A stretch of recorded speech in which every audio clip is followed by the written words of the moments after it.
तो कभी stock market के चार्ट्स देखें, वो हरी और लाल डंडियां जो ऊपर नीचे होती रहती हैं। अक्सर उन्हें देखकर लगता है कि ये क्या है। असल में वो बाजार की अपनी एक भाषा है और उस भाषा को कहते हैं कैंडलस्टिक्स। चलिए आज इसी भाषा को एकदम आसान तरीके से समझते हैं। पहली बार में जब कोई इन चार्ट्स को देखता है ना, तो ये किसी उलझी हुई पहेली से कम नहीं लगते। इतनी सारी लाइनें, अलग अलग रंग, समझ ही नहीं आता कि मार्केट आखिर कहना क्या चाहता है। और अगर किसी को ऐसा लगता है तो इसमें कुछ भी अजीब नहीं है, ये बिल्कुल नॉर्मल है। लेकिन अगर मैं ये कहूं कि इन चार्ट्स को समझना उतना भी मुश्किल नहीं है। असल में ये जो कैंडलस्टिक्स है ना, ये बाजार का मूड समझने का सबसे सीधा और विजुअल तरीका है। ये हमें बताते हैं कि खरीदारों और बेचने वालों के बीच क्या चल रहा है। तो चलिए इसमें जरा गहराई से उतरते हैं। सबसे पहले तो ये समझना जरूरी है कि हर एक कैंडल, चाहे वो 1 मिनट की हो, 1 घंटे की या फिर पूरे एक दिन की, वो अपने आप में एक पूरी कहानी बताती है। ये सिर्फ एक डंडी नहीं है, ये उस टाइम पीरियड में खरीदारों और बेचने वालों के बीच हुई पूरी खींचतान का एक निचोड़ है।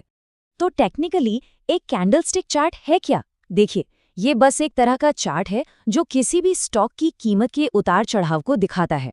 और इसकी सबसे खास बात यह है कि ये 4 बहुत जरूरी चीजें, ओपन, हाई, लो और क्लोज प्राइस, एक ही जगह एक बहुत ही सिंपल से विजुअल फॉर्मेट में दिखा देता है। तो अगला सवाल ये आता है कि भाई एक कैंडल बनती कैसे है? इसका जवाब ना 4 अक्षरों में छिपा है, OHLC, यानी कि ओपन, हाई, लो और क्लोज। यही 4 प्राइस पॉइंट्स मिलकर किसी भी कैंडल को उसका रूप, रंग और आकार देते हैं। प्रोसेस बहुत सीधा है। मान लीजिए सुबह 9:15 बजे मार्केट खुला, वो हो गया ओपनिंग प्राइस। दिन भर में कीमत जहां तक सबसे ऊपर गई वो बना उसका हाई, और जहां तक सबसे नीचे गिरी वो बना लो।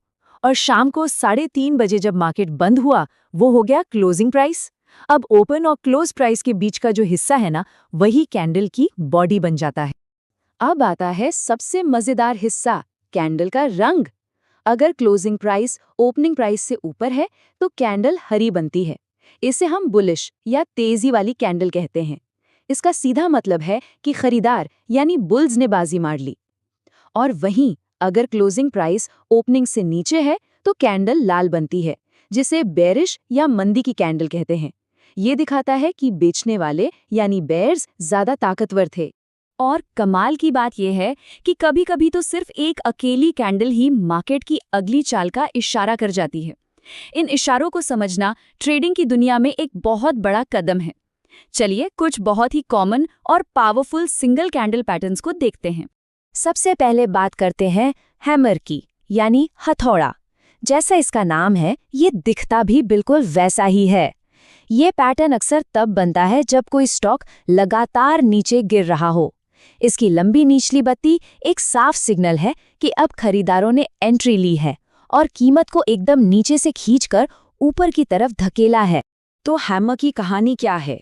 इसकी जो लंबी निचली डंडी है वो बताती है कि दिन में बेचने वालों ने कीमत को बहुत नीचे गिराने की कोशिश की, लेकिन फिर खरीदार मैदान में उतरे और उन्होंने लड़ाई जीतकर कीमत को वापस ऊपर ले जाकर बंद करवाया। ये खरीदारों की एक छोटी लेकिन जरूरी जीत का संकेत है। अगला पैटर्न है डोजी। ये एक बहुत ही खास कैंडल है जहां ओपन और क्लोज प्राइस लगभग एक ही पॉइंट पर होते हैं। ये देखने में एक प्लस के निशान जैसा लगता है। डोजी का मतलब है कंफ्यूजन, अनिर्णय।